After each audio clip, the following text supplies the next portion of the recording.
10년 전 아내와 사별한 70대 자산가 김 씨. 김 씨에게는 두 아들이 있었는데요. 형제의 우애를 중시하던 김 씨는 혹시라도 자신이 숨진 후 재산 싸움이 날까 두 아들이 보는 앞에서 유산을 똑같이 분배한다는 유언장을 작성했습니다. 그리고 이 유언장을 어떠한 경우라도 철회하지 않는다는 내용을 포함해 공정증서로 작성했는데요. 이후 김 씨가 암에 걸리자 나몰라라 한 장남과 달리 차남이 정성껏 아버지를 보살폈고 이에 감동한 김 씨는 자식들 몰래 전 재산을 차남에게 물려준다는 자필 유언장을 새로 작성합니다. 얼마 전 김 씨가 숨진 후 두 아들은 이 두 개의 유언장 때문에 분쟁을 벌이는데요. 철회하지 않기로 공증한 유언장과 나중에 쓴 자필 유언장, 두 개의 유언장 중 어떤 유언장이 유효할까요? 네, 10년 전 아내와 사별한 70대 자산가 김 씨, 이 본인 사망 후 두 아들 재판과 관련해서 이 상속 분쟁이 일어난 내용인데요. 네. 결국은 이 아버지가 똑같이 물려주겠다라고 얘기를 했는데 장남이 이 부분에 대해서 받아들이지 못하고 상속 분쟁이 일어난 사연인데 먼저 사연을 좀 소개를 해보죠. 집안 배경을 먼저 말씀드려야 됩니다. 70대 아버지 사업으로 그래도 부를 일궜습니다. 한 30억대 자산가가 됐고요.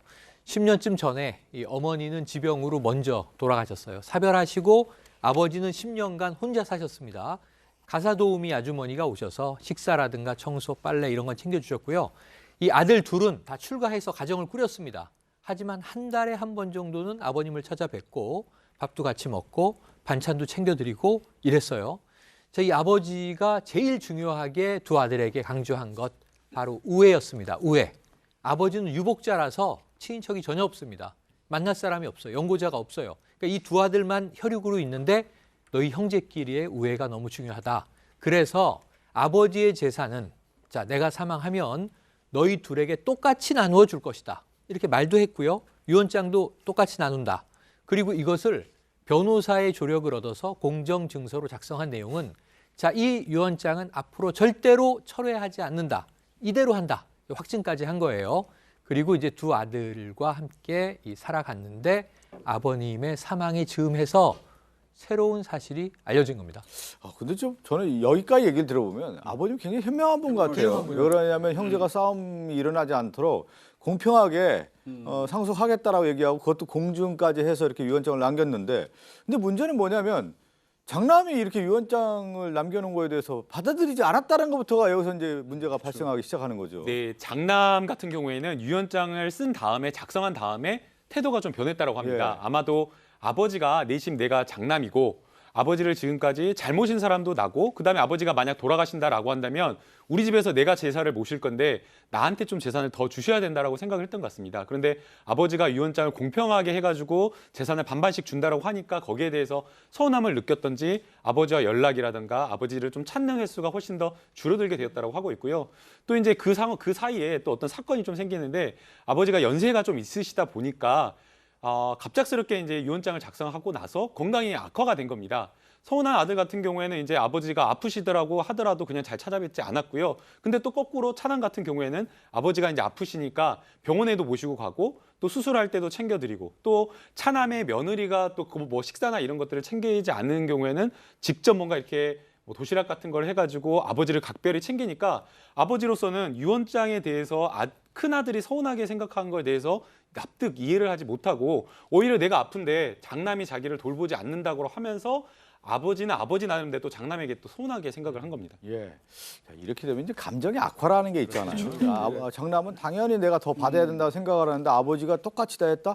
이 아버지가 왜 그러시는지 하지만 또 그 이후에 장남의 태도가 변한 거에 대해서 아버지 입장에서는 괘씸하다고 생각하고요. 그러다 보니까 원래 써놨던 유언장이 아닌 다른 또 유언을 하기 시작했어요. 아버지는 이제 그 두 형제밖에 없잖아요, 아이들이. 그러니까 우애하고 가족애를 굉장히 강조했기 때문에 공평하게 나눠 가지라고 했던 거예요. 그런데 이제 유산 분배를 미리 했다는 사실을 아는 장남이 그때부터는 아버지 나몰라라 해버리니까 굉장히 이제 뭐 실망도 했고 서운함을 넘어서서 이제 괘씸하게까지 느껴지겠죠. 네. 그리고 그런데 거기에 비해서 이 차남 내외는 뭐 아이들이 엄청 살갑지는 않아도 꾸준히 자신을 보살피고 그러니까 고마운 생각이 들었다는 겁니다. 예, 예. 그래서 아 이거 괘씸해서 이 차남한테 줘야 되겠다 재산을 이런 생각을 하신 것 같습니다. 그래서 병상에서 유언장을 몰래 쓰셔요. 예, 예. 두 아들은 모릅니다. 거기 내용을 보면은 차남한테 모든 재산을 물려주겠다. 예, 예. 이런 내용의 자필 유언장입니다. 아, 그냥 아버님이 그 몹시 화가 나긴 났나 봐요. 그러니까 이 유언장을 만약에 장남이 봤다고 네. 어떻게 될까요? 그냥 발발이 뛰었을까요? 근데 결국은 보게 되죠. 예. 자, 이 아버님은 사망 직전에 가족들을 다 불러요. 그래서 자필 유언장을 꺼냅니다. 예. 그리고 나의 유언은 이러하다. 공표를 하고 돌아가셨습니다. 사망 직전에. 네, 사망 전에 뭐 아들들도 다 알게 된 거예요. 그리고 아버님은 돌아가셨고 아버님 임종하는데 뭐 자식들이 어쩌겠습니까? 다만 돌아가시고 나서 말씀하신 대로 장남은 정말 뛰었죠. 예. 지금 절반도 모자라서 아버님하고 소원해졌는데 한 푼도 안 주겠다는 얘기가 되니까 안 되겠다. 절반이라도 찾아야 되겠다라는 마음에 이 형제가 싸우게 되는데 장남은 그겁니다. 자, 지난번 유언장 공정 증서로 변호사가 확증을 한 것이고 어떤 경우에도 철회하지 않는다고 단서가 붙어 있으니까 예, 예. 유효한 것은 첫 번째 유언장이다. 자, 이 둘째 차남의 경우에는 하지만 아버지가 돌아가시기 전에 자필로 마지막 아버지의 유언은 이건데 이게 더 유효한 게 아니냐? 그러니까 당연히 분쟁이 생길 수밖에 없죠. 근데 사건 현장에서 일어났던 상속 얘기 보면 마지막 유언장이 유효하다라고 항상 얘기를 했고 뭐 이거 요건을 갖춘다고 하면 그런데 지금 장남이 얘기한 것처럼 유언장을 절대 고칠 수 없다 이렇게 또 아버님이 처음에 했다라고 하는 건데 일단 차남의 궁금증을 한번 정리를 해보죠. 네. 예. 앵커님이 궁금해하시는 것좀 똑같습니다. 두 가지 유언장인 거죠. 절대 예. 철회하지 않기로 한 유언장과 자필 유언장 중 어떤 것이 법적 효력이 있을까요? 라고 얘기한 거고요. 그다음에 유언을 철회하지 않기로 한 약속 유효한가요? 라고 질문을 보내오셨습니다. 그러면 우리 두 분의 변호사가 있으니까 좀 설명해 주세요. 처음에 유언장을 작성했고 그 중간에 두 아들 모르게 이제 병석에 누워서 유언장을 마지막 하나 썼단 말이에요. 어떤 게 유언장이 유효한 겁니까 그러면? 그러니까 모든 유언장은 왜 우리가 저 말씀드릴 때 유언장은 굉장히 요건을 꼼꼼하게 따져야 된다라고 예, 예. 말씀드렸잖아요. 그 이유가 뭐냐면 돌아가신 뒤에 이게 그 뜻에 맞는지 확인해 볼 방법이 없지 않습니까? 그러니까 그 요건이 엄격하게 맞는다고 한다면 항상 맨 나중에 한 유언장이 유효하고요. 이게 또 효력이 나눠지기도 합니다. 무슨 말씀이냐면 예를 들어서 첫 번째 유언장에 내가 차는 김남국에게 뭐 지분 최영일에게 준다고 첫 번째 유언장을 예. 만들었다가 나중에 두 번째 유언을 쓰는데 지분 최영일이 아니고 김윤혜에게 준다라고 쓰면은 차는 여전히 첫 번째 유언장이 나온 대로 김남국에 가고 두 번째 유언장이 바뀐 내용만 또 추가가 되는 그런 식으로 되거든요. 항상 새로운 내용이 요건만 맞으면 그러면 오늘 뭐 예. 차남이 이제 그 상담을 의뢰했으니까 아버님이 남긴 자필 유언증 그러면 마지막으로 유효하다. 그러면 차남에게 모든 것을 준다라고 하는 것이 맞는 겁니까? 유효하다는 건가요? 네. 그러니까 상담자는 아마 이런 생각이셨을 것 같아요. 처음에 작성한 것은 공정 증서에 의한 거. 그러니까 공증인이 입회해가지고 변호사가 땅땅땅 도장을 찍어가지고 공정 증서로 된 거고 나중에 한 것은 유언장 그냥 아버지가 자필로 이렇게 작성한 거니까 앞에 것이 훨씬 더 좀 공신력 있고 좀 센 거 아니냐라고 생각을 하는데 예, 예. 이 민법에서 정한 유언의 형식에는 여러 가지 형식만 정해놨지 그 요건을 갖춘다라고 한다면 효력에 있어서는 차이가 없고 각각의 형식에 따른 장단점만 있는 거거든요. 그래서 이 앞에 있는 것이 공정증서고 뒤에 있는 것은 자필로 했다 해서 뒤에 있는 것이 힘이 약하거나 효력이 없는 것은 아니고요. 자필로 했다고 하더라도 요건만 갖추면 충분히 예. 효력이 있다라고 봐야 됩니다. 오늘 뭐 상담하신 분 입장에서는 이제 자필 유언장이 효력이 있는 거로 좀 상담을 해왔기 때문에 네. 그런데 저희가 이제 공증받은 유언 중에 하나가 뭐냐면 저희가 두 번째 궁금증은 절대 바꿀 수 없다. 유언을 철회하지 않기로 유언을 남겼는데 이 조항이 있는데 이 조항도 지금 얘기 들어보니까 유효하지 않네요 그러면. 아니 유언은 예. 글자가 들어 세상에 마지막 남기는 말이잖아요. 아. 마지막 말을 남기는데 내가 살아있는데 내가 한 얘기를 바꿀 수 없을까요? 예. 그리고 두 번째 유언은 일방행입니다.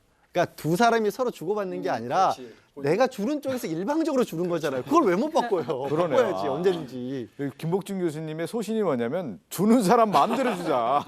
이혼 사람 안 줘도 된다. 이렇게 계속 저는 그렇게 생각합니다. 그렇게 생각하고 있는데 그렇다면 그게 맞는 거네 그러면. 이제 유언장을 작성할 때 심지어는 제가 본 유언장 이런 경우도 있었어요. 다툼이 워낙 많아가지고 워낙 많이 싸우고 많이 다퉈가지고 절대 이 유언장을 바꾸지 못한다라고까지 썼는데 이 유언과 관련된 그 본인의 그 권리는 아예 민법 1108조에 이 포기를 못한다라고 되어 있어요. 그러니까 철회를 못한다라고 당사자 간에 약속을 하고 심지어 그것을 공정증서에 넣었다고 하더라도 나중에 어떤 본인의 사정이 바뀌거나 아니면 지금 이번처럼 마음이 변해가지고 그냥 거기에 대해서 구체적인 이유도 필요 없습니다. 그냥 내 마음이 변심하면 그 기존에 했던 그 유언과 관련된 부분을 철회하고 다시 바꿀 수 있기 때문에 다시 한번 좀 걱정하지 정리하면 이제 마지막 유언장이 유효한 거고 만약에 아버님이 지금 얘기한 것처럼 한 30억 남겼다고 하면 장남 같은 경우는 유류분만 받을 수가 있는 거네요. 그렇죠. 그러면 유류분이니까 4분의 1이니까 네. 7억 6천만 원 정도, 7억 5천만 원은 받을 수가 있는 거죠. 아, 근데 유류분 반환 청구 소송을 거쳐야겠죠.